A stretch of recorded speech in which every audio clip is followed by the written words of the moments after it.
আমার মেয়েটা ২১ বছর বয়সে একজন কোরিয়ান লোককে বিয়ে করেছিল। তারপর থেকে টানা ১২টা বছর সে আর বাড়িতে ফিরেনি। প্রতি বছর ঠিক সময়ে ৮ মিলিয়ন টাকা পাঠায়। গত বড়দিনে হঠাৎ করে সিদ্ধান্ত নিলাম, ওকে না জানিয়ে নিজে ওর কাছে চলে যাব। কিন্তু দরজা খুলে যা দেখলাম, সেই সকালটা আমি কখনোই ভুলবো না। আমার নাম তিশা, বয়স ৬৩ বছর। স্বামীকে হারিয়েছিলাম সেই কখন। একমাত্র মেয়ে মীরাকে একাই বড় করছি। ছোটবেলা থেকে ভীষণ মেধাবী, শান্ত, সুন্দর। সবাই বলতো ওর ভবিষ্যৎ খুব উজ্জ্বল হবে।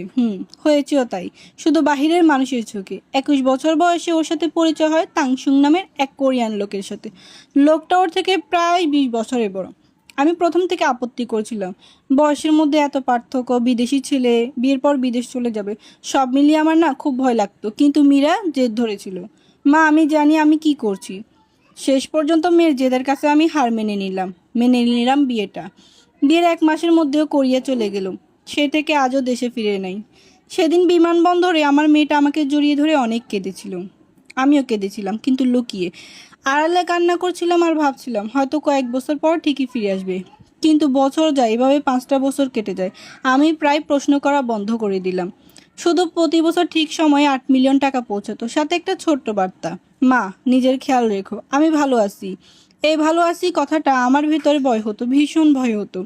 সেবার ভিডিও কলে কথা হচ্ছিল, তাকে আগের মতোই সুন্দর লাগছিল, কিন্তু চোখগুলো যেন একটা অদ্ভুত। তার চোখে মুখে এক অদ্ভুত দূরত্ব। আমি কিছুক্ষণ চিন্তা করে জিজ্ঞেস করলাম, মা ফিরবি না? ও চুপ করে থেকে তারপর উত্তর দিল, খুব ব্যস্ত আছি মা। তারপর আর জিজ্ঞেস করিনি। অনেক সময় মারা সত্য জানার ভয়েও প্রশ্ন করে না। এদিকে আমার বাড়ি, জীবন সবই বদলে গেল, সবই ওই টাকার কারণে। সবাই ভাবে আমি ভাগ্যবতী, কিন্তু তারা একটা কথা কখনো জানে না, একটা ভরা প্লেটের সামনে একা খাওয়া ঠিক কতটা কষ্টের। প্রতিটা জন্মদিনে আমি তার জন্য আলাদা করে প্লেট সাজাতাম, তার প্রিয় রান্নাগুলো করতাম, আর বসে বসে খুব কাঁদতাম। ১২টা বছর পর হঠাৎ একদিন সিদ্ধান্ত নিলাম আমি নিজেই যাব। আমার পাশে একটা প্রতিবেশী সাহায্য নিলাম, টিকিট কাটা হলো। জীবনের প্রথমবারের মতো প্লেনে উঠলাম। পুরো পথটাই খুব হাত পা কাঁপছিল। কোরিয়াতে পৌঁছালাম, ঠিকানা ধরে একটা ট্যাক্সি নিলাম। দোতলা একটা বাড়ি, বাইরে থেকে সব ফিটফাট, কিন্তু অদ্ভুত এক নিস্তব্ধতা। ডোরবেল চাপলাম, কেউ দরজা খুলল না। বাইরের গেট খোলাই ছিল। ধীরে ধীরে ভেতরে ঢুকলাম। সবকিছু এত পরিপাটি, কোথাও জীবনের কোনো চাপ নেই। ভয়ঙ্কর রকম ড্রয়িং রুমে ঢুকে বুঝলাম কোনো কিছু একটা ঠিক নেই। সবকিছু এত গুছানো যেন কেউ এখানে থাকেই না। কোনো জুতা ছড়ানো নেই, কোনো কাপড় চোপড় নেই, রান্নাঘরে গন্ধটা পর্যন্ত নেই। আমি ধীরে ধীরে ডাকলাম, মীরা। কোনো উত্তর নাই। রান্নাঘরে ঢুকলাম, অস্বাভাবিক পরিষ্কার। কি যেন ভেবে ফ্রিজটা খুললাম, দেখি প্রায় ফাঁকা। উপরে উঠলাম, প্রথম ঘরে একটা বিছানা, একজন মানুষের থাকার মতো। আলমারিতে শুধু মেয়েদের কাপড় চোপড়, পুরুষের কোনো অস্তিত্ব নেই। দ্বিতীয় ঘরটা অফিসের মতো, ব্যবহার করা মনে হয় না। তাংসুয়ের কোনো চিহ্নই আমি দেখলাম না। আমার বুকের ভিতরটা ধড়ফড় করে উঠল। তৃতীয় ঘরটা খুলে আমি যা দেখলাম, আমার হাত পা কেঁপে উঠলো। ঘর ভর্তি কার্টুন, ভিতরে গুচ্ছ গুচ্ছ টাকা। আমার মাথা ঘুরে উঠলো। প্রতি বছর ৮ মিলিয়ন টাকা পাই, তাহলে এই টাকাগুলো এখান থেকে আসে? কোথা থেকে এলো এত টাকা? লুকিয়ে বা কেন রাখলো? হঠাৎ নিচে দরজা খোলার আওয়াজ পেলাম, কারো পায়ের আওয়াজ আসছে। আমার নিঃশ্বাস বন্ধ হয়ে আসছে। তারপর ঠক ঠক আওয়াজ। আমি স্থির হয়ে দাঁড়িয়ে রইলাম। মীরা আসছে।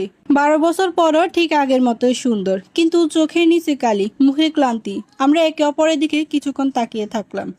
তারপর ও এসে আমাকে জড়িয়ে ধরলো।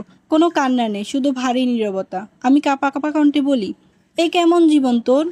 ও কিছুক্ষণ চুপ থেকে বলল, মা, আমি বিয়ে করি নাই। আমার মাথা ঝিমঝিম করে উঠল। কি বলছিস তুই? মীরা আমাকে ধীরে ধীরে সব বলল। ১২ বছর আগে আমাদের দারিদ্রতা, ঋণের চাপেও বিদেশে চলে যায়। সেখান থেকে এক লোকের সাথে তার সম্পর্ক গড়ে ওঠে। বিয়ে না, চুক্তি।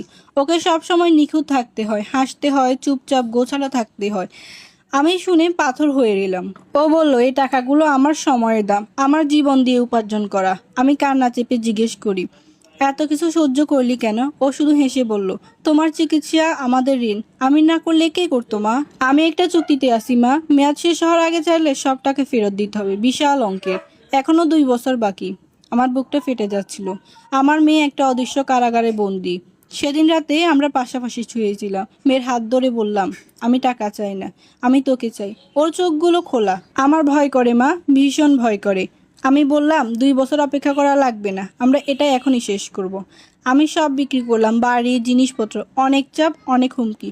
সব কিছুর মাঝেও আমরা ভাঙিনি। আমরা টাকা নিয়ে গেলাম চুক্তির লোকটার সামনে রাখলাম। সে ঠান্ডা চোখে তাকিয়ে বলল, শেষ। আমরা বের হয়ে এলাম। রোদ উঠেছিল সেদিন। মীরা দীর্ঘ লম্বা শ্বাস নিল। তার মুখে এক ধরনের শান্তি, যেটা আমি কোনোদিনও দেখিনি। আমরা দেশে ফিরে আসলাম। দুটি ব্যাগ নিয়ে নতুন করে শুরু করলাম। মীরা একটা ছোট রেস্টুরেন্ট খোলো। প্রথম দিনে একজন রিক্সা চালক খেয়ে বলল, খাবারটা খুব ভালো হয়েছে। সে কথায় ওর চোখে জল এসেছিল। দিন যেতে লাগলো, কষ্ট হচ্ছে, কিন্তু জীবনে কিছু মিথ্যা ছিল না। একদিন দেখলাম মীরা রোদে দাঁড়িয়ে টেবিল মুছছে, শান্ত হাসি। সেই মুহূর্তেই বুঝলাম আমি সঠিক সিদ্ধান্ত নিয়েছি। কারণ স্বাধীনতার পথ যতই দামি হোক না কেন, সবসময় সার্থক মুক্তির পথ।